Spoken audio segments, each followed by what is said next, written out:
On va passer au Battle Shock GT. Donc on voit sur un showdown Tyrannide contre Drukhari. Alors Drukhari, on a un Artist of Flesh. Alors Artist of Flesh, donc on a une courbe de l'Archonte. On joue quoi en bataillon? Bataillon, donc on a un Real Space Raid, je pense. Donc 4 slice, 4 modules, un Laméan, un Archonte avec la Jean Blade, Splinter Genius, etc. L'Homoncule et la Succube, donc on les a tous. Master Regeneris, Animus Vitae, l'Alchemical Maestro, laisse pour faire rip-up des vracs. L'Adrenal Light, Competitive Edge, le Triptych Whip, le Show Stealer, bon, on la connaît bien aussi. En tout cas, ça faisait longtemps qu'on n'avait pas vu de Drukhari dans les tops, et c'est cool, c'est cool. Donc on a une unité D4X, donc ça c'est les... comment ça s'appelle? C'est pas les succubes, c'est les Cérastes améliorés. Parce qu'on a une super succube, donc on peut améliorer les Cérastes. Donc Grève Lotus, c'est le plus en force, qui est obligatoire sur eux, je trouve, parce que force 3, sinon c'est très faible. Et puis le reste, on est good. On a une unité de Cabalite, unité de Vrac, ok. On a 15 grotesques. Oh la vache. On a 2 x 5 incubes, 2 ravageurs avec 3 Dark Lens chacun. On a un Raider, donc sûrement pour les 10 incubes, et un Venom. Quoique, les 10 incubes, pas forcément, parce qu'on a des E4X qu'on veut emmener en mêlée. Donc peut-être qu'un Venom pour 4 incubes, enfin pour une unité d'incubes, à la rigueur. Je sais pas si ça peut rentrer dedans. En tout cas, on va pas mettre des grotesques dedans. Mais ouais, ça se tient un peu la bourre entre les incubes et les E4X. J'aurais peut-être pas pris des E4X. Bon, après, pourquoi pas. Après, on va voir, on a une autre patrouille là, Eldari. Donc Drukhari, on a Drazar, Vrak, Mandrake. Non, il n'y a pas d'autre transport. Donc les Mandrake, pour aller chercher certains objectifs. Par contre, il ne joue pas par 6, donc il va peut-être pas chercher le Nashmund. Et donc les Tyrannides, là on a encore une liste Kraken. Donc on voit au niveau compétitif aux US, Kraken et Léviathan sont vraiment viables.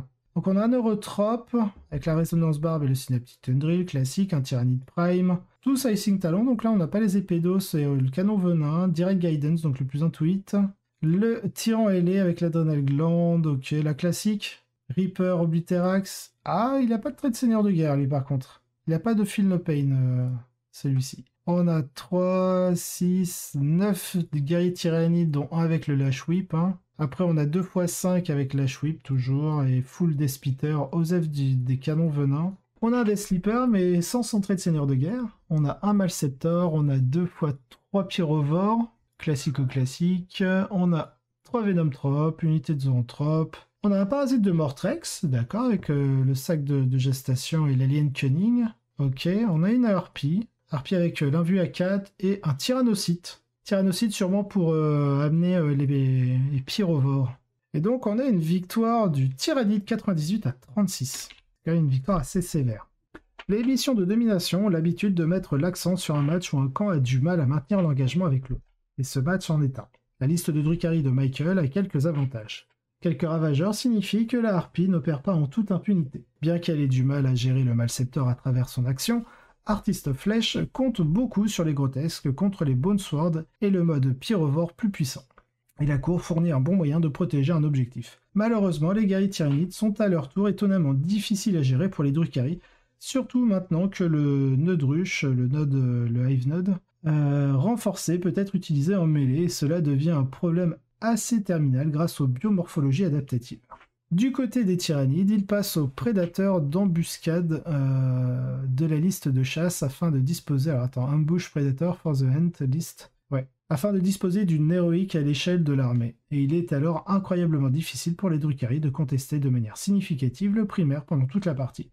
Ils font face à un mur d'unités d'objectifs sécurisés qui se font sérieusement tuer et qui peuvent entrer en combat avec l'intervention héroïque si les Drukhari essaient de les contourner. S'ils poussent au combat, ils ont de bonnes chances de rebondir et prendront tout ce qu'ils ont poussé. Les grotesques peuvent être résistants à certaines des choses ici, mais ils mourront rapidement face à un mélange de mortels et de pilleurs de mort. Qu'est-ce qu'ils appellent le pilleur de mort? C'est les crash morts, c'est les despitters.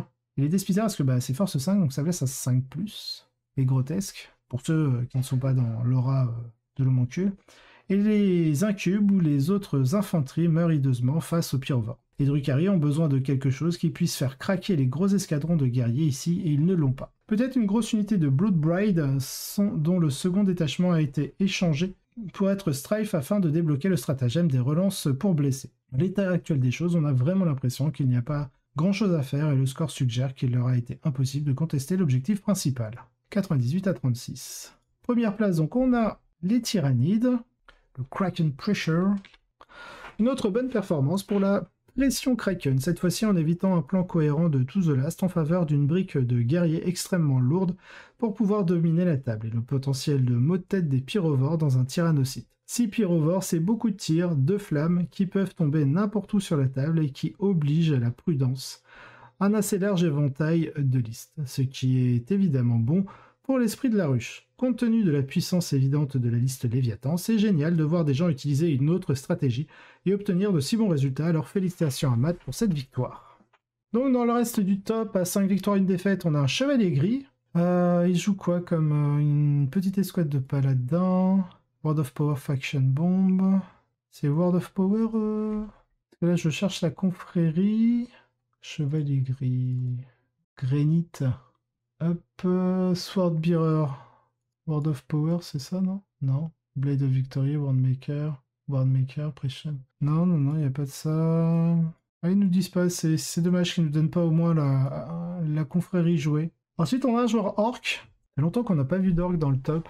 Quelque chose de totalement nouveau ici, une construction Blue Dax avec 3 unités complètes de commando pour se cacher dans le terrain et punir les adversaires avec Surprise et Kunta Tactics. Puis beaucoup de pression de Beast Naga dans des Battle Wagons et des Truck Boys.